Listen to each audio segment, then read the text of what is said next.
नमस्कार दोस्तों, मैं विवेक स्वागत करता हूँ आप सभी का अपने इस चैनल स्टडी मैटर्स पे। इसमें हम लोग रेलवेज़ के एनटीपीसी एग्ज़ाम से जुड़े पिछले शिफ्टों में जितने भी मैथ्स के सवाल आए हैं, उनका मैं आपको रिवीजन कराऊँगा, उसका प्रैक्टिस कराऊँगा, साथ में शॉर्ट ट्रिक से आपको सॉल्यूशंस भी बताऊँगा, जो आपके आने वाले रेलवे के सभी एग्ज़ाम के लिए काफ़ी इंपॉर्टेंट होने वाले हैं। इस वीडियो सीरीज़ में हम लोग उन सभी सवालों को प्रैक्टिस करेंगे, जिससे आपको कम से कम समय में उन सवालों को सॉल्व करने का तरीका पता चल जाए। तो वीडियो आपको अच्छा लगेगा तो प्लीज़ लाइक करें और सब्सक्राइब करें। और ऐसे हम बहुत सारे सीरीज करने वाले हैं, रेलवेज़ के क्वेश्चन को सॉल्व करेंगे, एसएससी सीजीएल की भी करेंगे। तो चलिए फिर शुरू करते हैं।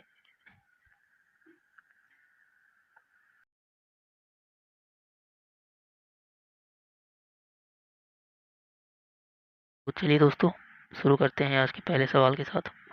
ये दिया हुआ है, सिंप्लीफाई करना है। तो ये सिंपल कैलकुलेशन आप जानते हैं अलजेब्रा का। तो इसमें हम लोग क्या करेंगे, एक्स को एक्स माइनस टू से इंटू करना है और 3x को एक्स माइनस थ्री से इंटू करना है। तो चलिए इंटू करते हैं। जब एक्स को एक्स से इंटू करेंगे तो ये हो जाएगा एक्स स्क्वायर। एक्स को माइनस टू से इंटू करेंगे तो ये हो जाएगा minus two x plus three x, और एक्स को इंटू करेंगे तो ये बन जाएगा प्लस थ्री एक्स स्क्वायर। और थ्री एक्स को माइनस थ्री से इंटू करने पे ये बन जाएगा प्लस माइनस माइनस का नाइन एक्स। बस इसे अरेंज कर दीजिए। X square plus three x square कितना हो जाएगा, तो ये हो जाएगा फोर एक्स स्क्वायर। और ये माइनस टू एक्स और minus nine x minus minus plus, तो ये बन जाएगा माइनस इलेवन एक्स। तो आपका राइट आंसर हो जाएगा four x square minus eleven x. चलिए अगले सवाल की ओर बढ़ते हैं। क्वेश्चन है कि किसी वस्तु को 8% और 10% के लाभों में बेचने पर विक्रय मूल्यों में 3 रुपए का अंतर है, तो दोनों विक्रय मूल्यों का अनुपात क्या है। देखिए, अगर हम किसी भी वस्तु को लाभ पर बेचते हैं तो 100 में वो परसेंटेज जो है वो ऐड हो जाती है, और हानि पे बेचने पे 100 में उतना परसेंट हम लोग माइनस कर देते हैं। तो वस्तु को 8% और 10% के लाभ पर बेचा गया है और विक्रय मूल्य में 3 रुपए का अंतर आ रहा है। यानी कि पहली बार जो वस्तु को बेचा गया है तो 8% लाभ का मतलब हो गया कि वस्तु को 108% पे बेचा गया है, और 10% का लाभ का मतलब हो गया कि वस्तु को 110% पर बेचा गया है। और इन दोनों के बीच में अंतर कितना है, तो 3 रुपए का। कहने का मतलब है कि अगर परसेंटेज को हम देखें तो 108 और 110% के बीच में कितने रुपए का अंतर है, तो ये है 2% का अंतर। यानी कि सवाल में आपको 2% की वैल्यू जो है वो तीन दी हुई है। तो 2% का जो वैल्यू है वो तीन है। तो 1% का वैल्यू कितना हो जाएगा, तो ये हो जाएगा 3/2। अब हमें क्वेश्चन में क्या बोल रहा है कि विक्रय मूल्य में अनुपात बताना है। तो हम जैसे यहाँ देख रहे हैं कि 1% का वैल्यू 3/2 है, तो उसी तरह से हम लोग 108% और 110% की वैल्यू निकाल के उसका अनुपात बता देंगे। तो चलिए हम लोग यहाँ से शुरू करते हैं कि 1% जो है वो 3/2 है। तो 108% कितना हो जाएगा, तो 108 गुने 3/2। उसी तरह से 110% कितना हो जाएगा, तो 110 गुने 3/2। बस अभी इसको आपका अंतर बताना है, मतलब कि रेशियो बताना है। तो इसको जब आप सिंप्लीफाई करेंगे तो देखिए यहाँ से 3/2 कैंसिल हो जाएगा। दो से इसको आप अगर कैंसिल करेंगे तो ये 2 से 5 बार में और 4 बार में, और ये कैंसिल हो जाएगा। 2×5 = 10, 2×5 = 10। कहने का मतलब कि आपका जो अनुपात बन के आएगा वो हो जाएगा 54/55। यानी कि इसको ऐसे भी लिख सकते हैं 54:55। तो राइट आंसर हो जाएगा ऑप्शन नंबर 2। चलिए अगले सवाल की ओर देखते हैं। क्वेश्चन है कि अश्वनी एक बस को 15% हानि पर 510 रुपए में बेचता है, तो 15% लाभ के लिए उसे इस बस को किस मूल्य पर बेचना चाहिए। तो देखिए, 15% हानि का यहाँ बेच रहा है, तो क्या करेंगे हम लोग 100 में से 15 को माइनस कर देंगे। तो यानी कि ये कितना हो गया, 85%। और 85% की वैल्यू आपको क्वेश्चन में दी हुई है 510 रुपये। तो 85% हो गया 510 रुपये। फिर क्वेश्चन में क्या करें कि उसे 15% लाभ पाने के लिए उसको कितने रुपए में बेचना होगा। तो अगर वो 15% लाभ पर बेचेगा तो वस्तु को कितने में बेचेगा, तो वो बेचेगा 100 + 15, यानी कि 115% पे। माफ़ कीजिएगा, यहाँ पे 100 होगा, 100 में से 15 माइनस होगा तो 85% हो जाएगा। तो 15% लाभ के लिए उसको 115% पे बेचना होगा। आपको 85% की वैल्यू पता है 510। तो बस हमें क्या करना है कि 115% की वैल्यू चाहिए। तो इसको सिंपल हम लोग कैसे कैलकुलेट करेंगे तो हमें 85% पता है। तो देखिए हमें पता है कि 85% जो है वो 510 रुपये है। तो 1% कितना हो जाएगा? तो 510/85। तो हमें क्या चाहिए? 115% की वैल्यू। तो ये बन जाएगा 510/85 गुणे 115। बस अभी से आपका सॉल्व करना है। तो चलिए 17 से कैंसिल करते हैं। तो 17 से 85 5 बार में कैंसिल होगा। 17 तिया 51, तो ये हो जाएगा 30। 5 से 30 6 बार में कैंसिल होगा। देखिए 115 को 6 से इंटू करना है, तो पहले 100 को 6 से इंटू कीजिए तो हो जाएगा 600, और 15 को 6 से इंटू करेंगे तो 90, यानी कि 600 प्लस 90 यानी कि 690 रुपया। ये आपका राइट आंसर हो जाएगा। चलिए अगले सवाल की ओर देखते हैं। 18 आदमी एक टैंकर को 25 दिनों में बनाते हैं, तो 10 आदमी इस टैंकर को कितने दिनों में बना सकते हैं? तो देखिए जब भी आदमी और समय दिया रहे तो हम लोग क्या करते हैं कि कुल वर्क निकाल लेते हैं। तो टोटल जो काम होता है वो होता है मैन इंटू डेज। तो यहाँ पे कितने आदमी हैं? 18 आदमी है, और कितना दिन लग रहा है? तो 25 दिन लग रहा है। तो ये हो गया टोटल काम। अब इसी का काम को 10 आदमी कितने दिन में कर सकेंगे? तो हम लोग क्या करेंगे, इसको 10 से डिवाइड कर देंगे। तो सिंपल 18 गुणे 25 ये टोटल काम हो गया। इसको आप 10 से डिवाइड कर दीजिए, 5 से कैंसिल कर दीजिए, फिर 2 से 18 9 बार में, और 9 इंटू 5 करेंगे तो ये हो जाएगा 45 दिन। तो राइट आंसर क्या हो जाएगा? 45। ठीक है। तो जब भी आपको समय और आदमी का नंबर दिया रहे दोनों को इंटू कर लेंगे तो आपको टोटल वर्क मिल जाएगा, और जितने लोगों का पूछा जाए उससे डिवाइड कर दीजिए तो आपको दिन पता चल जाएगा। चलिए अगला सवाल देखते हैं। एक विद्यालय में 200 विद्यार्थी है जिसमें 3/10 भाग लड़के हैं, तो विद्यालय में लड़कियों की संख्या ज्ञात करनी है। देखिए 3/10 मतलब 10 हो गया टोटल, उसमें से 3 भाग जो है वो लड़कों का है, यानी कि बॉयज़। तो अगर 3/10 बॉयज़ है तो लड़कियां कितनी होगी? तो हम लोग क्या करते हैं कि 10 में से 3 को माइनस कर दीजिए, तो 7/10 जो होगा वो लड़कियों की नंबर है। या ऐसे भी आप निकाल सकते हैं कि फ्रैक्शन में हम लोग टोटल को 1 मानते हैं, तो 1 में से 3/10 माइनस कर लीजिए, तो ये आ जाएगा 7/10, जो क्या हो जाएगी? लड़कियों की संख्या। और टोटल कितने विद्यार्थी हैं? तो 200। तो लड़कियों की संख्या कैसे निकालेंगे? तो 7/10 को 200 से गुना कर दीजिए, तो कैंसिल कर दीजिए। 7 इंटू 20 कितना हो जाएगा? 140। तो कुल कितनी लड़कियां हैं? 140। इसका फ्रैक्शन से भी कर सकते थे कि 3 की वैल्यू दी हुई है, मतलब टोटल 200 विद्यार्थी हैं, और यहाँ पे आप देख रहे हैं कि जो डिनोमिनेटर है वो 10 है, यानी कि 200 की वैल्यू 10 दी हुई है। तो 7 की वैल्यू कितनी हो जाएगी? तो 7 की वैल्यू हो जाएगी 140। चलिए आगे बढ़ते हैं। ये क्वेश्चन है कि एक परीक्षा में एक विद्यार्थी 25 में से 8 अंक अर्जित करता है, तो अंक का प्रतिशत क्या है? तो ये तो सिंपल सा क्वेश्चन है कि आपको कुल मार्क दिया हुआ है, उसमें से विद्यार्थी ने कितना मार्क्स लिया वो भी दिया हुआ है, तो उसका परसेंटेज निकालना है। तो परसेंटेज क्या होता है कि जितना मार्क्स वो लाया डिवाइड बाई टोटल, और इसको 100 से गुना कर देंगे। तो 25 से 100 4 बार में कैंसिल हो जाएगा, 8 को 4 से इंटू करेंगे तो ये हो जाएगा 32। तो आंसर हो जाएगा 32%। चलिए अगला सवाल देखते हैं कि 38 का 15% क्या है? तो 38 का 15% कैसे निकालेंगे? 38 इंटू 15/100। तो इसे सॉल्व कर लीजिए। इसको 5 से कैंसिल कीजिए तो 5 से 3 बार में, 100 20 बार में कैंसिल होगा। फिर 2 से कैंसिल कीजिए तो ये 10 बार में कैंसिल होगा। 38 जो है वो 19 बार में कैंसिल होगा। 19 को 3 से गुना कर दीजिए तो ये बन जाएगा 57 डिवाइड बाई 10। तो 57 डिवाइड बाई 10 कितना हो जाएगा? तो 5.7।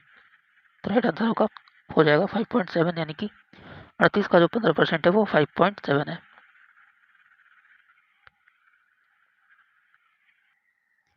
चलिए ये सवाल को देखते हैं कि अखिल 13,500 रुपये एफडी में निवेश करता है। परिपक्वता होने पर उसे कुल कितनी राशि प्राप्त होगी यदि यह धनराशि 6 महीने के लिए 20% वार्षिक ब्याज चक्रवृद्धि ब्याज की दर से निवेश की है, और जो ब्याज है वो तिमाही संयोजित होती है। देखिए यहाँ पर जो ब्याज है वो तिमाही संयोजित हो रही है। तो इसको ध्यान से समझना है कि ये जो क्वेश्चन है वो चक्रवृद्धि ब्याज का क्वेश्चन है, और यहाँ पे आपको देखना है कि ब्याज जो है वो तिमाही संयोजित हो रही है, यानी कि हर 3 महीने में ये संयोजित हो रही है। तो जब भी आपसे तिमाही का क्वेश्चन पूछे या अर्धवार्षिक का पूछे, तो ऐसे में हम लोग क्या करते हैं कि हमको रेट और जो टाइम है उसको चेंज करना पड़ता है। जैसे इस क्वेश्चन में यहाँ पे जो 6 महीने हैं, अगर इसको आप टाइम ईयर में चेंज करेंगे तो ये हो जाएगा हाफ ईयर। और रेट कितना है, तो रेट है 20%। तो देखिए, जब भी ब्याज की दर तिमाही संयोजित होती है तो हम लोग टाइम को क्या करते हैं, 4 से गुना कर देते हैं, और जो रेट है उसको 4 से डिवाइड कर देते हैं। तो यहाँ पे जब गुना करेंगे तो टाइम आपका निकल के कितना आ जाएगा, 2, यानी कि 2 टर्म्स बनेंगे। दो दो बार उसको चक्रवृद्धि ब्याज देना पड़ेगा। 6 महीने में 2 बार 3 महीने आएंगे, तो 2 क्या हो गया, उसके टर्म्स हो गए कि कितना टर्म्स में उसको ब्याज देना है। और रेट कितना हो जाएगा, तो 4 से 20 को डिवाइड करेंगे तो ये हो जाएगा 5, यानी कि रेट हो जाएगा 5%। अब ये सिंपल क्वेश्चन बन गया कि जिसमें आपको टाइम जो है वो 2 है और 2 टर्म्स हैं, और रेट जो है वो 5% है। और आपको चक्रवृद्धि ब्याज के लिए आपको पता है कि अगर आपको रेट परसेंट पता है तो हम लोग इक्विवेलेंट परसेंट निकाल लेते हैं।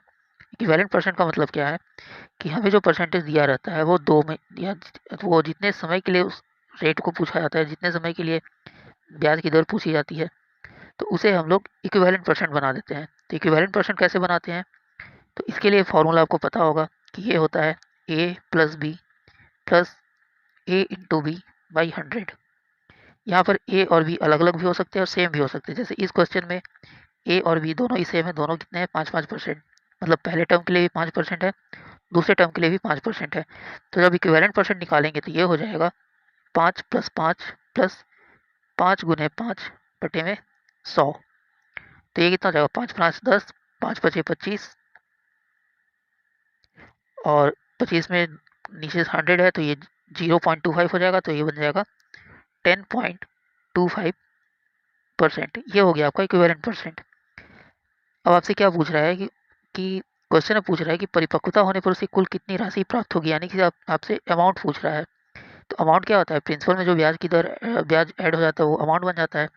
तो अगर प्रिंसिपल 100 है तो आपका अमाउंट कितना हो जाएगा उसका, उसमें हम लोग 10.25% जो है वो ऐड कर देंगे, क्योंकि टोटल हम लोग का जो प्रिंसिपल होता है वो 100% होता है। तो ये कितना हो जाएगा, 100 प्लस 10.25%। इसको जब आप सॉल्व करेंगे तो ये हो जाएगा 110.25%। और ये किसका परसेंटेज है, तो ये है 13,500 रुपये, जो हम लोग का एक्चुअल प्रिंसिपल था। बस इसको 13,500 से गुना कर दीजिए। अब बस इसको सॉल्व करना है, तो सॉल्व कैसे करेंगे, यहाँ पॉइंट हटाएंगे तो नीचे आ जाएगा 100। ये परसेंटेज का भी 100 क्या हो जाएगा, नीचे आके 2 जीरो कन्वर्ट हो जाएगा। कैंसिल कर लीजिए, 2 जीरो से यहाँ पे 2 जीरो कैंसिल कर दीजिए। फिर आप इसको 5 से कैंसिल कीजिए 20 बार में, 5 से इसको कैंसिल कीजिए 2 बार में, फिर 5 से 2 बार में, और 25 है तो इसके लिए 0 लगाएंगे, और 5×5 = 25। अभी और ये कैंसिल हो जाएगा, तो 5 से इसको और कैंसिल कीजिए, 5 से ये हो जाएगा 4 बार में कैंसिल। 5 से इसको कैंसिल करेंगे तो 5 चौके 20, फिर 5 चौके 20, और 5 एकम 5। अब ये जो राशि है वो कैंसिल होने वाली नहीं है किसी भी नंबर से। तो हम लोग क्या करेंगे, 441 और 135 को गुना करके उसको 4 से भाग दे देंगे। ऐसे क्वेश्चन को आप यूनिट डिजिट के मेथड से भी बना सकते हैं। जैसे कि क्वेश्चन में अगर आपको ऑप्शन दिखे तो उससे भी कर सकते हैं, नहीं तो आपको फिर पूरा प्रोसेस करना होगा। तो हमें क्या करना है, 441 को 135 से गुना करके और 4 से भाग करना है। तो चलिए हम लोग पहले क्या करते हैं कि 441 और 135 इसको गुना कर लीजिए, तो ये हो जाएगा 5, ये हो जाएगा 20, और कैरी हो जाएगा 2। तो 5 चौकी 20 और 2 22, फिर 1 तिया 3, 4 तिया 12 की 2 हाथ में 1, 4 तिया 12 1 13, और 441 एक बार में, तो 1 4 4। बस अब इसको ऐड कर लेना है, तो यहाँ से आ जाएगा 5, ये हो जाएगा 3, ये बन जाएगा 5, ये 4 3 2 5 और 4 9, 4 1 5, यानी कि 59535। अब इसको क्या करना है कि 4 से डिवाइड करना है, तो 4 से 59535 इसको डिवाइड कर दीजिए। तो 4 से एक बार में ये हो जाएगा 19, फिर 4 चौके 16, यहाँ जाएगा 3, ऊपर से आ जाएगा 5, फिर 4 8 32, तो यहाँ से कितना बच जाएगा 3, यहाँ पे फिर एक 3 आएगा, फिर 4 8 32, तो यहाँ पे 33, फिर माइनस करेंगे तो 1 लास्ट में आ जाएगा 15, तो 4 तिया 12, और यहाँ पे आप माइनस करेंगे तो 15 में से 12 हो गया 3। अब यहाँ पे एक पॉइंट लगा दीजिए तो आ जाएगा 30। तो 4 7 28। तो देखिए 30 में से 28 माइनस करेंगे तो हो जाएगा 2, एक जीरो हो जाएगा और 4 5 20। तो ये हो जाएगा आपका फाइनल आंसर 14,883.75 रुपये। तो होप आप इसको समझ गए होंगे। सबसे पहले हम लोग क्या करेंगे, इक्विवेलेंट परसेंट निकाल लेंगे, उसको 100% में ऐड कर देंगे और आपको अमाउंट निकालना है। तो जितना आपका मूलधन है जो 13,500 रुपये है उसमें आप इसको इंटू कर दीजिए। अगर आपसे इसमें केवल ब्याज पूछता तो हम लोग क्या करते उस केस में, उसमें हम लोग केवल 13,000 जो 500 रुपये है उसका हम लोग 10.25% अगर निकाल लेंगे तो वो हो जाता ब्याज। लेकिन हमसे यहाँ पे अमाउंट पूछा है तो इस 10.25% में हम लोग को क्या करना होगा, 100% भी ऐड करना होगा। तो ये बन जाएगा 110.25%। चलिए समझ में आ गया आपको, तो चलिए आगे बढ़ते हैं।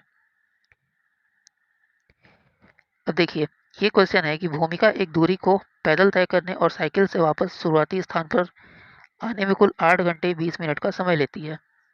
वह दोनों ओर का रास्ता पैदल 12 घंटे 15 मिनट में तय करती है। तो साइकिल पर दोनों ओर का रास्ता तय करने में उसको कुल कितना समय लगेगा। यानी कि भूमिका जो है एक दूरी तय कर रही है और उसको पैदल भी चल रही है और साइकिल से भी चल रही है, और इन दोनों से ट्रैवल करने पर उसको कितना लग रहा है, तो 8 घंटे 20 मिनट।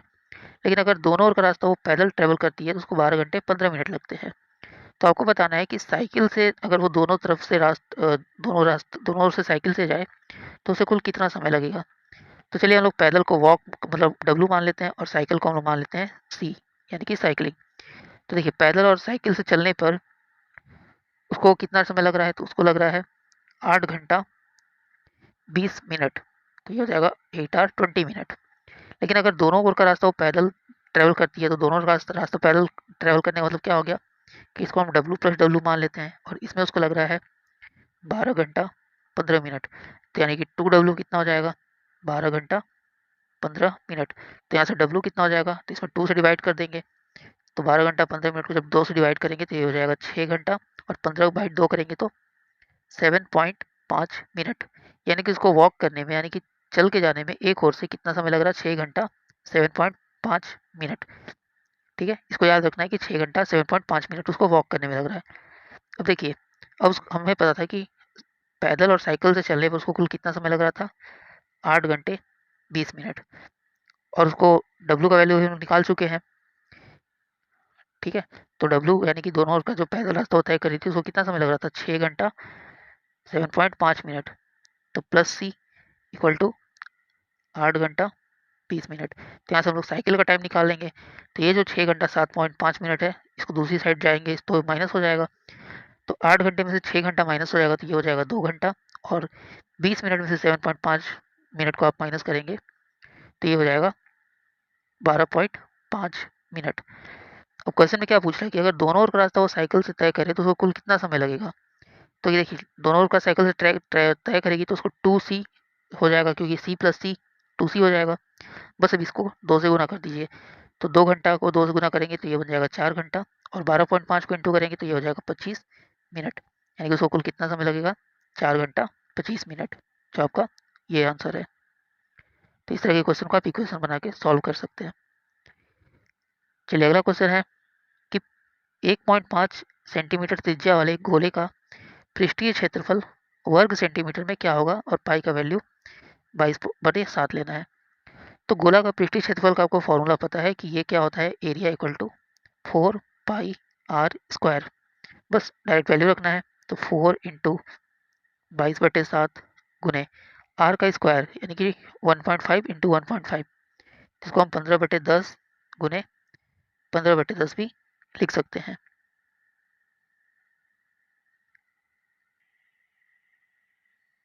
चलिए तो ये क्वेश्चन था, इसको बस कैंसिल करना है। तो 5 से इसको काट लीजिए 3 बार में, 5 से ये 2 बार में, ये 5 से कैंसिल होगा, ये भी 3 बार में, ये 2 बार में। देखिए 2 दूनी 4 से ये 4 कैंसिल हो जाएगा।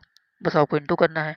तो 22 गुने 3 करेंगे तो आ जाएगा 66, और 66 इंटू 3 करेंगे तो ये हो जाएगा 198, और ये 7 नीचे डिवाइड में बच जाएगा तो ये हो जाएगा 198/7 सेंटीमीटर स्क्वायर।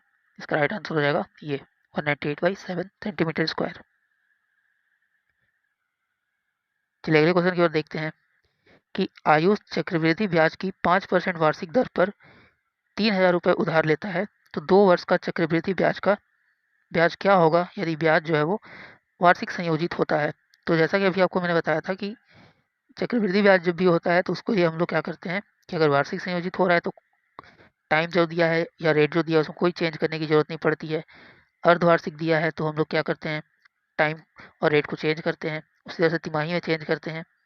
लेकिन यहाँ पर चेंज नहीं करना है क्योंकि वो प्रति वर्ष ब्याज जो है वो संयोजित हो रहा है और रेट यहाँ कितना दिया है 5%। तो अगेन उसी तरह से हम लोग इक्विवेलेंट परसेंट निकाल लेंगे। तो इक्विवेलेंट परसेंट कितना हो जाएगा, 2 वर्ष के लिए 5 + 5 प्लस 5 × 5 बटे में 100। तो 5 + 5 हो जाएगा ये 10 और ये बन जाएगा 25 बटे में 100, यानी ये हो जाएगा 0.25। बस अब दोनों को ऐड कर लेना है तो आपका टोटल जो इक्विवेलेंट परसेंट है वो हो जाएगा 10.25%। बस ये आप क्या क्या हो गया टोटल आपका 2 वर्ष का चक्रवृद्धि ब्याज का दर। बस अब इसे ही आपको फाइंड करना है कि ये कितना होगा। तो आपके पास मूलधन कितना है, 3,000 रुपये। अब 3,000 का 10.25% आप निकाल दीजिए। तो 3,000 का अगर हम लोग 10.25% निकाल लें तो देखिए यहाँ से पॉइंट हटाएंगे तो ये नीचे हो जाएगा 100 और परसेंटेज का भी जब परसेंटेज साइन हटेगा तो नीचे हो जाएगा 100। इससे 2 जीरो को कैंसिल कर दीजिए, यहाँ से इसको कैंसिल कर दीजिए। अब 10-25 को 3 में इंटू करना है तो सिंपल है कि 10-25 है मतलब 1,025 है तो 1,000 इंटू 3 कितना होता है 3,000 और 25 या 75 यानी कि 3,075 और इसको 10 से भाग करना है तो ये कितना हो जाएगा 307.5 रुपये। ठीक है, तो ये होगा आपका ब्याज टोटल 2 वर्षों का। तो इसको आप परसेंटेज अगर बनाते हैं इक्विवेलेंट परसेंट निकाल के तो ऐसे क्वेश्चन जो है चक्रवृद्धि ब्याज के वो काफ़ी ईजी हो जाते हैं। चलिए अगला सवाल है, एक महिला प्रत्येक वर्ष की शुरुआत में 5% की चक्रवृद्धि ब्याज पर 100 रुपये निवेश करती है, दूसरे वर्ष के अंत में उसका कुल निवेश कितना होगा।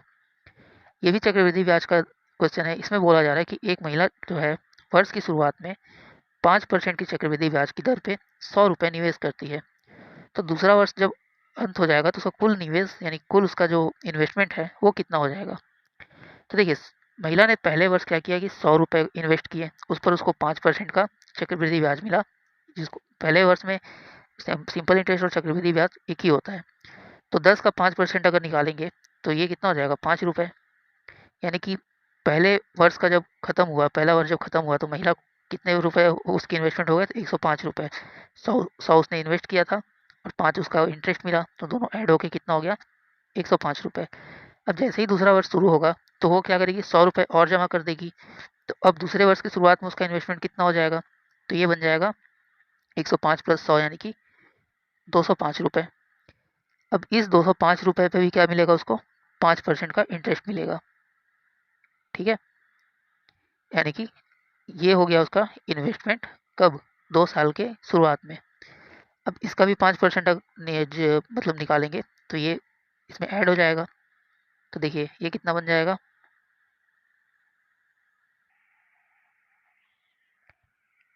तो 205 है। तो 205 का क्या करेंगे, फिर से 5% निकाल दीजिए। तो 205 का अगर आप 5% निकालेंगे तो चलिए इसको कैंसिल कर लेते हैं। 5 से इसको कैंसिल कीजिए 20 बार में, फिर 5 से ये 10 बार में, और 5 से 205 जो होगा वो, तो 5 चौकी 20, 5 एकम 5।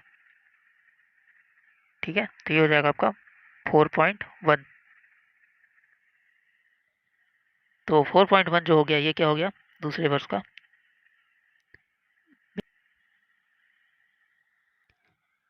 यहाँ कैलकुलेशन कुछ मिस्टेक हुआ है, चलिए इसको फिर से करते हैं ये सवाल को। देखिए महिला ने पहले वर्ष की शुरुआत में कितना जमा किया 100 रुपये, उस पर उसको कितना ब्याज मिला 5 रुपये, क्योंकि ब्याज का दर क्या है 5%।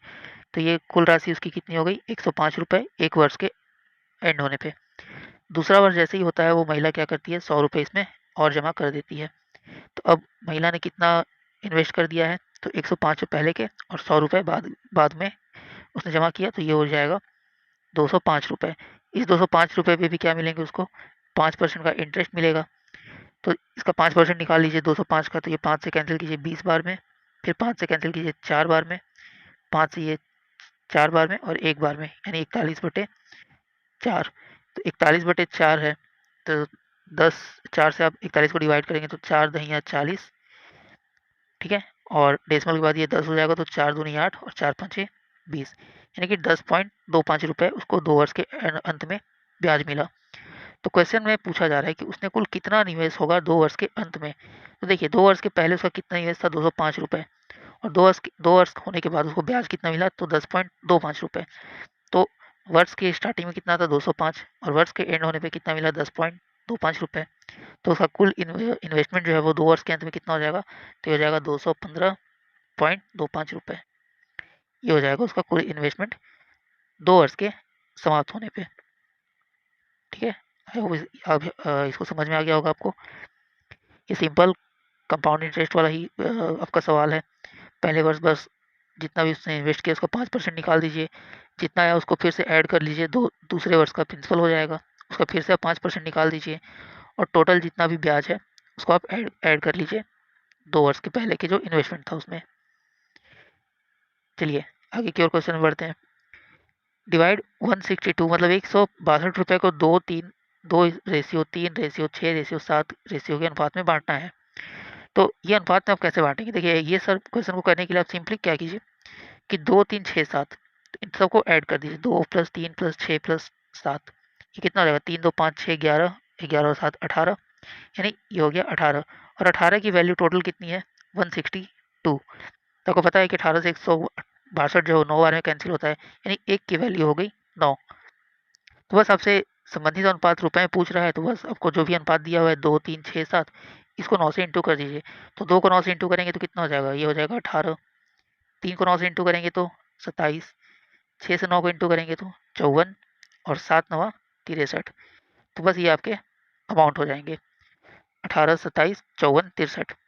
ठीक है, ये आपका आंसर हो जाएगा। जब भी अनुपात वाले क्वेश्चन आए तो सबको ऐड कर दीजिए सभी अनुपातों को, और उसको इक्वल कर दीजिए जो आपको टोटल वैल्यू दिया हुआ है, और जो भी आप उसके बाद एक का वैल्यू निकाल लीजिए। फिर जो आपको अनुपात में जो भी राशि पूछी गई है उसमें बस आपको इंटू कर लेना है अनुपात को। चलिए अगले सवाल की ओर बढ़ते हैं। ये एक सिंप्लीफाई का क्वेश्चन है कि 7 का स्क्वायर को डिवाइड करना है, 7 का पावर 1/2 और टोटल में पावर 4 है। तो आपको पता है कि 7 का स्क्वायर कितना होता है, ये होता है 49। 7 का पावर देखिए 1/2 है, 49 यहाँ पे डिवाइड में है, और 7 का पावर 1/2 और 4 ये दोनों गुना में है। तो पावर जब भी एक के ऊपर एक पावर होता है तो क्या करते हैं उसको गुना कर लेते हैं। तो 2 से ये जो 4 है वो 2 बार में कैंसिल हो जाएगा, मतलब कि 7 का पावर 1/2 गुने 4 आप करेंगे तो 2 से ये 4 2 बार में कैंसिल हो जाएगा। तो क्या बच जाएगा 7 का स्क्वायर, मतलब 49 को डिवाइड करना है 7 का स्क्वायर से, और 7 का स्क्वायर कितना होता है 49। तो क्वेश्चन की क्या हो जाएगा कि 49 को डिवाइड करना है 49 से, तो आंसर हो जाएगा आपका 1। ठीक है, ये सिंपल सा सवाल था। ये बस घातांक वाले जो आपको जो रूल्स होते हैं उसको ध्यान में रखना है, तो ये सवाल बन जाएगा इजीली। चलिए इसमें फ्रैक्शन दिया है 25/7, 15/28, 20/21, इसका लसा निकालना है। तो हम लोग जब भी किसी भिन्न का लसा यानी कि एलसीएम निकालते हैं तो ऊपर में जो नंबर्स होते हैं उसका हम लोग पहले फॉर्मूला क्या होता है कि अगर एलसीएम आपको निकालना है किसी भिन्न का, जैसे एलसीएम मान लीजिए निकालना है ए बी और सी डी का, तो इसका फॉर्मूला ये होता है कि ऊपर के जो नंबर हैं उसका आप एलसीएम निकाल दीजिए, मतलब एलसीएम निकाल दीजिए ए और सी का, और उसको डिवाइड कर दीजिए जो उसका एचसीएफ है। एचसीएफ क्या है बी और टी का, मतलब ऊपर वाले का एलसीएम और नीचे वाले का एचसीएफ। तो ये आप निकाल के बस इसको डिवाइड करना है। तो यहाँ पे देखिए आपको 25, 15 और यहाँ पे 20 तीन फ्रैक्शन दिए हुए हैं। तो सबसे पहले एलसीएम कैसे हो जाएगा, तो एलसीएम निकालना होगा 25 का, 15 का और 20 का।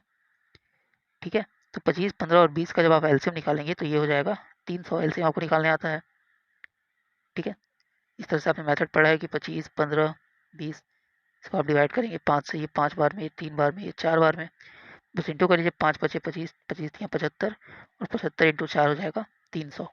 तो ऊपर वाले नंबर का एलसीएम कितना हो गया 300। अब आपको 7, 28 और 21 इनका एचसीएफ निकालना है। एचसीएफ मतलब वो सबसे बड़ी संख्या जो इन तीनों को डिवाइड कर दिए। तो 7, 28 और 21 इन तीनों को डिवाइड करने वाली सबसे बड़ी संख्या क्या है, तो खुद 7 है। 7 से ये तीनों डिवाइड हो जाएगा, 7 से बड़ी कोई और संख्या नहीं है।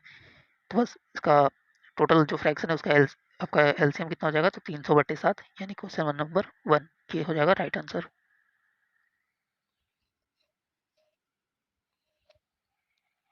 चलिए अगला सवाल की ओर बढ़ते हैं। Car B is twice as fast as car A. If car A covers 90 kilometre in 2 hour, what is the speed of car B.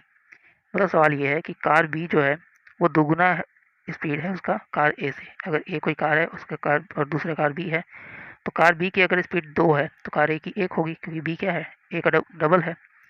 और क्वेश्चन में कह रहा है कि ए जो है वो 90 किलोमीटर 2 घंटे में तय कर लेती है। तो ए 90 किलोमीटर 2 घंटे में तय करती है, तो हम लोग ए का स्पीड निकाल सकते हैं। तो ए का जो वेलोसिटी हो जाएगा वो कितना हो जाएगा, दूरी बटे समय। दूरी कितना है 90 को 2 से डिवाइड कर दीजिए तो आ जाएगा 45 यूनिट का, हो जाएगा किलोमीटर पर आवर। तो ए की स्पीड आपको पता चल गई। तो ए की स्पीड अगर 1 है तो बी की उसकी डबल हो जाएगी। तो बी की स्पीड कितनी हो जाएगी, 45 का डबल। तो 45 को 2 से इंटू कर दीजिए, यानी कि बी की स्पीड हो जाएगी 90 किलोमीटर पर घंटे। ठीक है, ऑप्शन 1 यानी कि 90 किलोमीटर पर आवर, ये आपका आंसर हो जाएगा। सिंपल सा स्पीड और डिस्टेंस का ये क्वेश्चन है। इसमें आप ए की स्पीड निकाल लीजिए, उसको फिर डबल कर दीजिए तो आपकी बी की स्पीड आ जाएगी।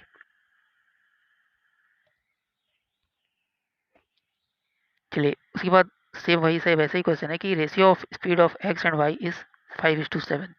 मतलब एक्स और वाई इसका जो स्पीड का रेशियो है वो 5:7 है। और वाई कवर करता है 420 किलोमीटर 3 घंटे में। तो वाई का स्पीड कितना हो जाएगा, तो दूरी बटा समय कर दीजिए, 420 को 3 से डिवाइड कर दीजिए। तो 3 से आप कैंसिल करेंगे तो 3 1 जा 3, 3 चौके 12, 20, यानी कि 140 हो जाएगी वाई की स्पीड। अब वाई की स्पीड आपको पता है, तो एक्स की स्पीड आपसे पूछी जा रही है, यानी कि वाई की स्पीड कितनी थी 7, और 7 का वैल्यू है 120। तो 7 में कितना गुना करने से 140 आया, तो 7 को 20 से इंटू करने पे 140 आया। तो उसी तरह से 5 को भी क्या करना होगा, 20 से गुना करना होगा। तो 5 को जब 20 से गुना करेंगे तो ये हो जाएगा 100, यानी कि एक्स की जो स्पीड है वो हो जाएगी 100 किलोमीटर पर आवर। यानी ऑप्शन नंबर जो 1 है वो इसका राइट आंसर हो जाएगा। ठीक है, 100 किलोमीटर पर आवर। चलिए उसके बाद अगला सवाल है कि how many times does the number 5 occur in range of number 1 to 100। मतलब 1 से लेकर 100 तक की संख्याओं के बीच में जो 5 नंबर है वो कितनी बार आता है। तो इसको करने के लिए आप सिंपल इस तरह से कर लीजिए कि आप सबसे पहले 1 से लेकर 10 तक देखिए। तो 1 से लेकर 10 के बीच में 5 कितनी बार आ रहा है, तो एक बार आ रहा है 5। उसी तरह से 11 से लेकर 20 इसके बीच में 5 कितनी बार आ रहा है, तो 15 में 5 आता है, तो एक बार यहाँ हो गया।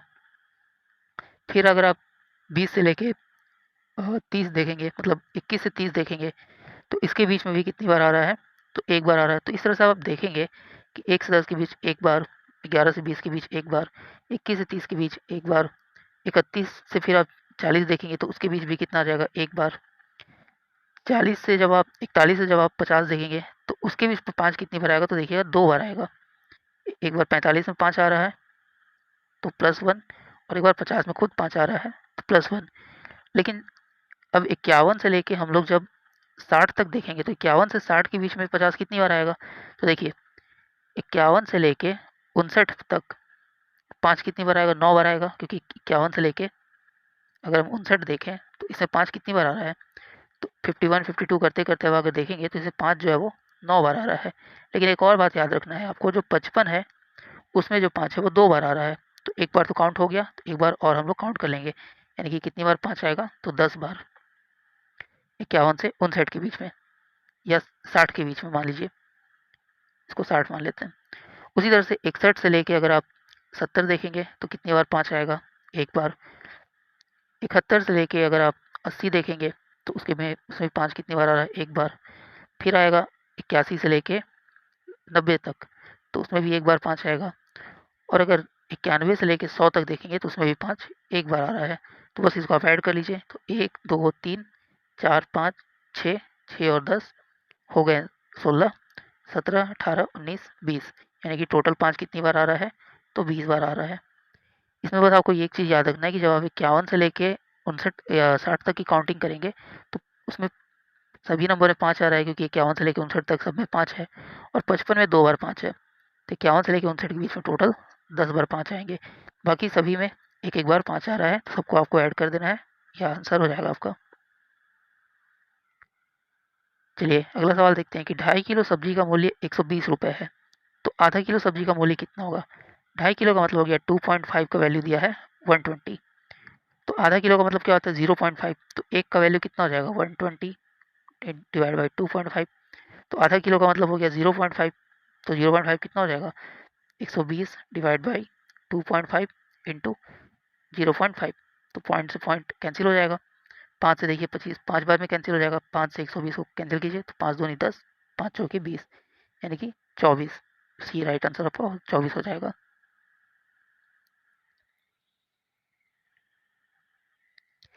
चलिए अगला सवाल है कि sum of 3 consecutive even numbers is 42, find the middle number. देखिए यहाँ पे 3 लगातार सम संख्याओं का जो सम है, मतलब योग है, वो 42 दिया हुआ है। तो आपको मिडिल वाला नंबर पूछना है, मतलब बताना है। तो कोई भी देखिए इवन नंबर को हम लोग क्या लिखते हैं, 2x का फॉर्म में लिखते हैं, क्योंकि किसी भी नंबर को अगर 2 से इंटू कर देंगे तो इवन हो जाएगा। तो अगर 2x जो है वो पहला इवन नंबर है, तो अगला इवन नंबर क्या होगा, तो हर 2 इवन नंबर के बीच में 2 का गैप रहता है। जैसे कि 2 के बाद 4 फिर 6, तो 2 2 का गैप है।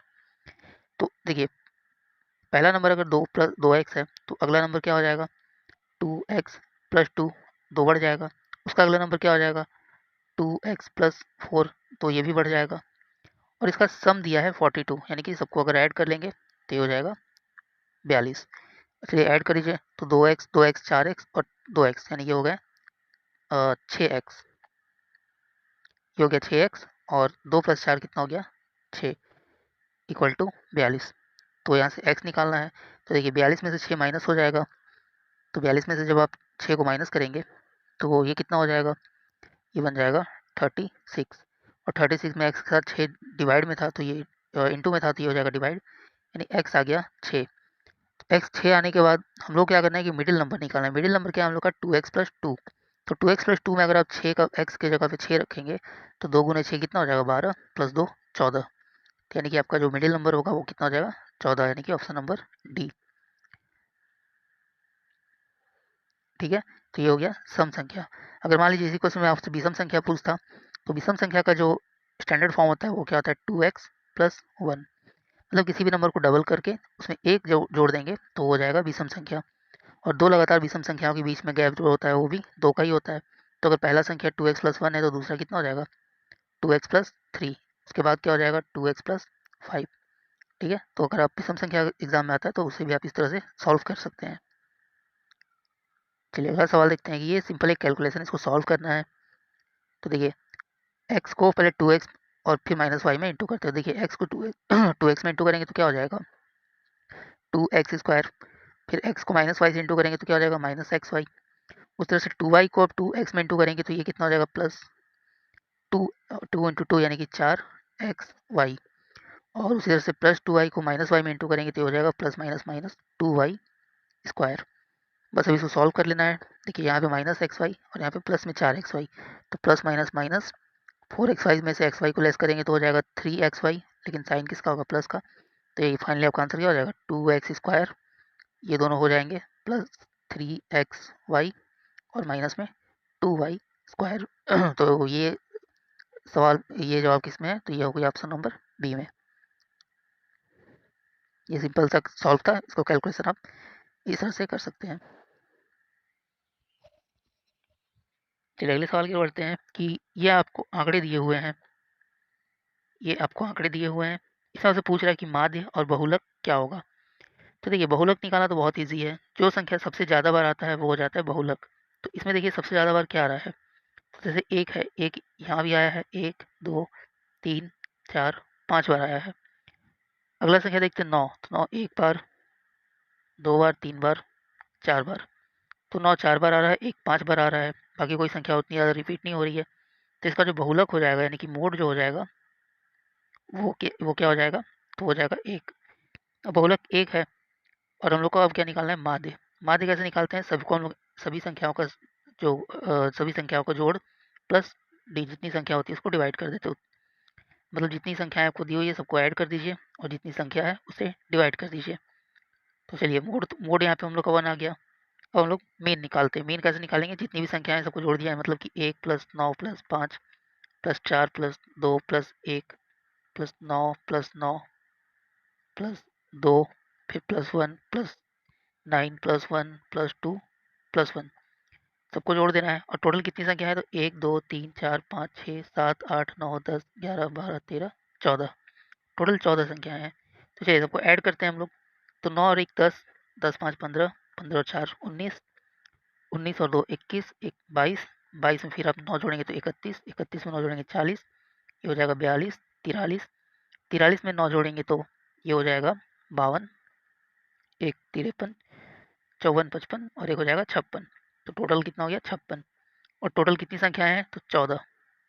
ठीक है, तो 14 से कितनी बार में कैंसिल हो जाएगा 56? 4 बार में। तो यह हो गया आपका मोड, सॉरी मीन। तो मीन कितना आ गया, ये हो जाएगा 4। और मोड हम लोगों ने देखा था जो सबसे ज़्यादा बार संख्या आई है उसका मोड है, तो मोड हो जाएगा 1। तो आंसर क्या हो जाएगा 4 और 1, यानी कि ये ऑप्शन नंबर सी सही इसका राइट आंसर है।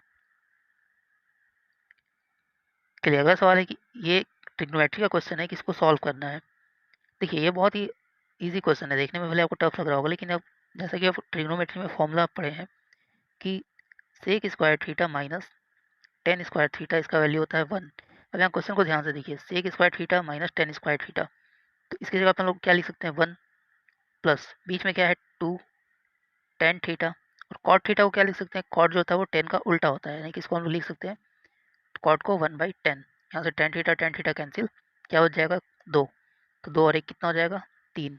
तो आपका राइट आंसर क्या हो जाएगा ऑप्शन नंबर डी, यानी कि 3।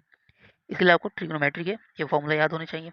ट्रिग्नोमेट्री के ऐसे स्क्वायर के 3 फॉर्मूला होते हैं जो आपको पता होने चाहिए। सबसे पहले क्या होता है कि sine square theta plus cos square theta equal to 1। अगला फॉर्मूला होता है सेक स्क्वायर थीटा, यहाँ पे माइनस हो जाता है, टेन स्क्वायर थीटा ये भी 1 होता है। और एक हो जाता है cosec square theta minus cot square theta, ये हो जाता है 1। तो 3 फॉर्मूला आपको याद रखने हैं, ये स्क्वायर फॉर्मूला है ट्रिग्नोमेट्री के, इससे क्वेश्चन बहुत ज़्यादा पूछे जाते हैं एग्जाम में। तो चलिए अगला सवाल देखते हैं। अगला सवाल ये है कि 9 औरतें किसी कार्य को 50 दिन में पूरा कर सकती है, यदि 6 औरतें बढ़ा दी जाएं तो कार्य कितने दिन पहले पूरा होगा। तो देखिए 9 औरतें कोई काम को 50 दिन में करी, तो टोटल काम कितना हो जाएगा 9 गुने 50। ठीक है, और 6 औरतें और अगर बढ़ा दी जाए तो कार्य कितने दिन पहले पूरा होगा, ये क्वेश्चन में पूछ रहा है। तो पहले से 9 औरतें हैं, 6 औरतें और बढ़ गई तो अब कितने हो गए 15 औरतें। अब 15 औरतें इस काम को कितने दिन में करेगी, तो हम लोग क्या करेंगे इसको 15 से डिवाइड कर देंगे। ठीक है, 15 से डिवाइड करेंगे तो देखिए 3 से कैंसिल कीजिए, 3 बार में ये 5 बार में 5 से ये 10 बार में, और 10 इंटू 3 कितना हो गया 30। यानी कि 6 औरतें बढ़ाने के बाद काम कितने दिन में पूरा हो रहा है 30 दिन में। लेकिन क्वेश्चन में ये आपसे नहीं पूछा जा रहा है, क्वेश्चन में ये पूछ रहा है कार्य कितने दिन पहले पूरा होगा। ठीक है, यहाँ पे आप 30 आंसर करके आ जाएंगे तो रॉन्ग हो जाएगा। तो देखिए पहले काम कितने दिन में पूरा होता था 50 दिन में, अब कितने दिन में पूरा हो रहा है 30 दिन में। तो कितना दिन पहले कार्य पूरा होगा तो 20 दिन पहले कार्य पूरा होगा, इसलिए इसका राइट आंसर हो जाएगा ऑप्शन नंबर बी। बहुत सारे बच्चे इसमें गलती करते हैं कि वो देखते हैं कि 30 आ गया तो 30 को ही टिक करके आ जाते हैं, लेकिन ऐसा करना रॉन्ग है। क्वेश्चन को आपको ध्यान से पढ़ना होगा कि पूछ क्या रहा है क्वेश्चन में। चलिए आगे इस सवाल को देखते हैं। यहाँ पे 2 इक्वेशन दिए हुए हैं और आपसे एक्स और वाई की वैल्यू पूछी जा रही है। तो ये जब भी ऐसे इक्वेशन होते हैं हम लोग किसी एक्स को या वाई को एलिमिनेट करते हैं। एलिमिनेट करने का क्या तरीका है कि जैसे देखिए यहाँ पे 4x है और यहाँ पे x है, हम लोग दोनों को पहले सेम बनाते हैं। तो सेम बनाने के लिए ये जो इक्वेशन है x minus 5y equal to 16, इसको क्या करेंगे 4 से गुना कर देंगे, तो आगे भी 4x हो जाएगा, इसमें भी 4x हो जाएगा। तो जैसे इसको आप 4 से गुना करेंगे तो ये क्या हो जाएगा 4x माइनस 5y को 4 से गुना कर देंगे तो ये हो जाएगा माइनस 20y। 16 को 4 से गुना करेंगे तो ये बन जाएगा 16 चौके 64। और पहला इक्वेशन क्या था 4x plus 5y equal to 14। अब देखिए यहाँ पे 4x के आगे भी प्लस है, इस 4x के आगे भी प्लस है, तो जब भी साइन सेम होता है हम लोग क्या करते हैं माइनस कर लेते हैं। इक्वेशन पहले में से दूसरे को माइनस करेंगे, तो माइनस करेंगे तो क्या होगा नीचे जो भी साइन होता है वो चेंज हो जाता है। जैसे कि इस 4x के आगे साइन प्लस है तो ये हो जाएगा माइनस, 5y के आगे प्लस है तो ये हो जाएगा माइनस, 14 के आगे यहाँ पे प्लस है तो ये हो जाएगा माइनस। अब इसको सॉल्व कीजिए, देखिए ये साइन का कोई मतलब नहीं रह गया, तो plus 4x minus 4x cancel हो जाएगा, माइनस ये भी प्लस का कोई रोल नहीं है, तो 20y और 5y माइनस माइनस प्लस, तो ये हो जाएगा माइनस में 25y। और ये कितना हो जाएगा तो देखिए 64 में से 14 माइनस करेंगे तो हो जाएगा 50। तो यहाँ से जो y की वैल्यू निकल के आएगी वो हो जाएगा -2। ठीक है, क्योंकि देखिए माइनस में 25 है, इधर आके डिवाइड हो जाएगा 50 में, तो 25 को 50 में डिवाइड करेंगे तो 2 आएगा, लेकिन माइनस लगा हुआ है तो y हो जाएगा -2। और इसमें ऑप्शन देके भी कर सकते हैं, जैसे कि आपको पता है कि इन सभी ऑप्शन में y -2 कहाँ पे है, इसमें नहीं है, इसमें नहीं है, इसमें नहीं है, यहाँ पे है, यानी कि x का वैल्यू 6 आएगा। तो या भी एग्जाम में आप ये भी कर सकते हैं, नहीं तो फिर पूरा सॉल्व करके देखना होगा कि y कितना है तो -2। अब जो y -2 आया है इसका वैल्यू आप किसी भी इक्वेशन में रख दीजिए। तो चलिए हम पहले वाले इक्वेशन को लेते हैं।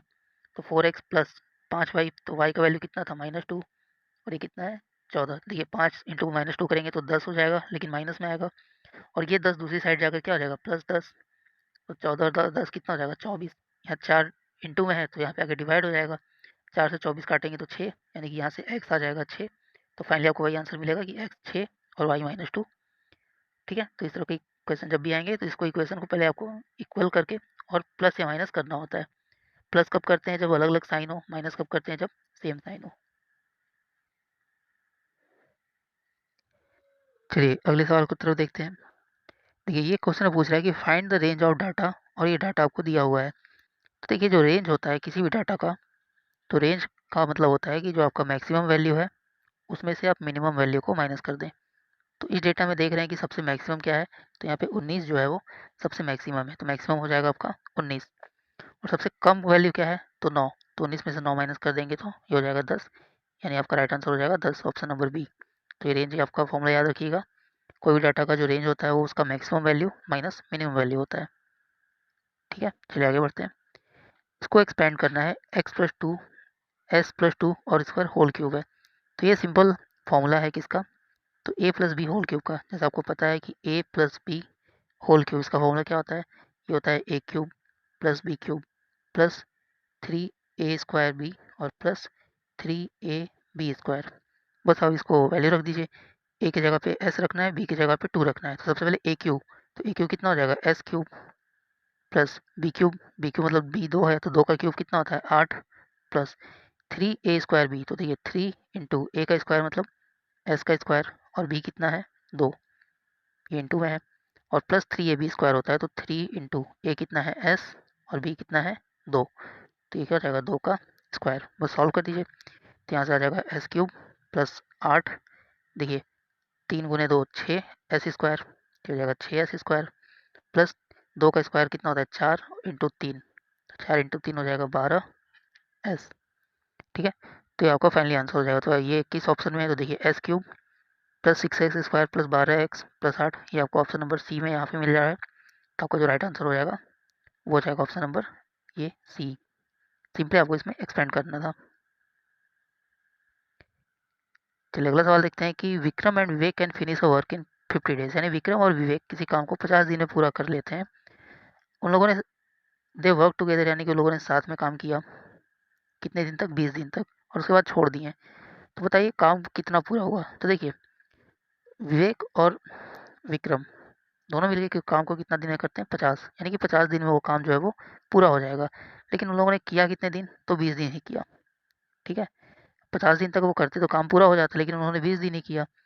तो हमको कितना काम उन लोगों ने किया, तो ये कैसे निकालेंगे, तो जितना दिन उन लोगों ने काम किया उसको टोटल नंबर ऑफ डेज में डिवाइड कर दीजिए। तो ये कितना हो जाएगा 2/5, मतलब उन लोगों ने कुल कितना काम किया है, तो 2/5 किया है। अगर आपसे क्वेश्चन पूछता है कि कितना काम बच गया, तो क्या करेंगे, 2/5 है यहाँ पे, तो टोटल मतलब मान लीजिए 5 है, उसमें से 2 हो गया तो बचा कितना 3, तो हो जाएगा 3/5। इसको आप ऐसे भी निकाल सकते थे कि 2/5 हो चुका है, तो एक में से 2/5 माइनस कर दीजिए, क्योंकि हम लोग टोटल को 1 मानते हैं। तो 1 में से 2/5 काम हो चुका है, तो बचेगा कितना इसमें 3/5। ठीक है, तो ये काम बचा हुआ है और ये काम क्या है, हो गया है। तो क्वेश्चन में क्या पूछा है, कितना काम हो गया है, तो 2/5 काम हो चुका है। चलिए ये रहा एक फिगर बेस्ड क्वेश्चन, इसमें ए का वैल्यू आपको पता करना है। देखिए ये जो सवाल है इसमें आप बहुत ही सिंपल है। जैसे आप देख रहे हैं कि यहाँ पे 40 डिग्री का कोण है, यहाँ पे 75 का है, आपको ए का वैल्यू बताना है। देखिए ये 40 है, तो ये वाला जो कोण है इसके सामने वाला ये भी तो 40 हो जाएगा, क्योंकि आपको पता है ना शीर्षाभिमुख कोण अपोजिट एंगल, ये दोनों कोण क्या होते हैं, बराबर होते हैं। अगर मान लीजिए ये 30 है तो ये भी 30 होगा। यही क्वेश्चन है इसमें। तो देखिए ये 40 है तो ये 40, उसी तरह से ये 75 है तो ये भी कितना हो जाएगा 75। तो अब ये ट्रायंगल आपको दिख रहा है बीच में अंदर, इसमें 70 और 40 दो एंगल आपको पता चल गया। आपको एंगल ए निकालना है। तो देखिए इस त्रिभुज के लिए जो ए है वो क्या है, एक्सटीरियर एंगल है, बाह्य कोण है। तो बाह्य कोण क्या होता है, अपने दोनों कोणों के योग का बराबर होता है। तो ए कितना हो जाएगा, सिंपली 75 प्लस 40 यानी कि 115 डिग्री ए का वैल्यू हो जाएगा। इसको आप ऐसे भी कर सकते थे कि जैसे कि एक ट्रायंगल है, उसके 2 कोण आपको पता है, ये वाला कोण आपको पता नहीं है, तो 180 में से माइनस कर दीजिए इन दोनों को जोड़ के, तो 70 + 40 हो जाएगा 115, उसको 180 में से माइनस करेंगे तो ये कितना हो जाएगा 85 डिग्री 65 डिग्री, तो ये कोण आ गया आपका 65, और ये दोनों कोण का योग कितना हो जाएगा 180, क्योंकि एक लाइन पे है, तो a + 65, देखिए ये हो गया 70 40, ये वाला कोण कितने जगह आ जाएगा 65, और यहाँ पे a है, तो a 65 + a, एक लाइन पर का कोण है, तो एक लाइन का कोण कितना होता है 180, तो यहाँ से भी आप a निकालेंगे तो ये आ जाएगा 115 डिग्री। तो दोनों में से कोई भी तरीके से आप इसको बना सकते हैं।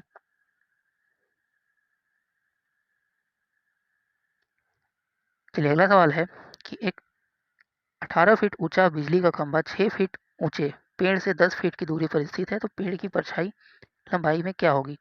तो मान लेते हैं कि एक बिजली का खंभा है, जो कितना बड़ा है तो 18 फीट, और वो 6 फीट पेड़ के आगे खड़ा है, तो यहाँ पे एक पेड़ बना लीजिए, पेड़ कितना है 6 फीट, और खंभे और पेड़ के बीच में दूरी कितनी है, तो ये है 10 फीट की दूरी।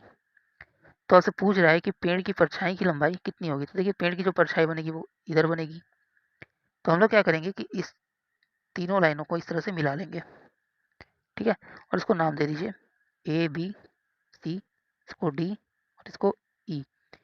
अब मान लेते हैं कि पेड़ की परछाई ये है, तो इसको हम लोग एक्स मान लेते हैं। अब देखिए यहाँ पे आपको दो त्रिभुज दिख रहे हैं, एक दिख रहा है ए बी सी, और एक आपको छोटा त्रिभुज दिखेगा डी ई सी। तो ट्रायंगल ए बी सी और डी ई सी ये क्या है, सिमिलर है, यानी कि समरूप है। समरूप कैसे है, देखिए दोनों का एक एक एंगल 90 डिग्री का है, और ये वाला जो कोण है वो दोनों में कॉमन है, तो ए एक्सियम से या ए थ्योरम से ये दोनों जो ट्रायंगल है वो समरूप हो जाएंगे।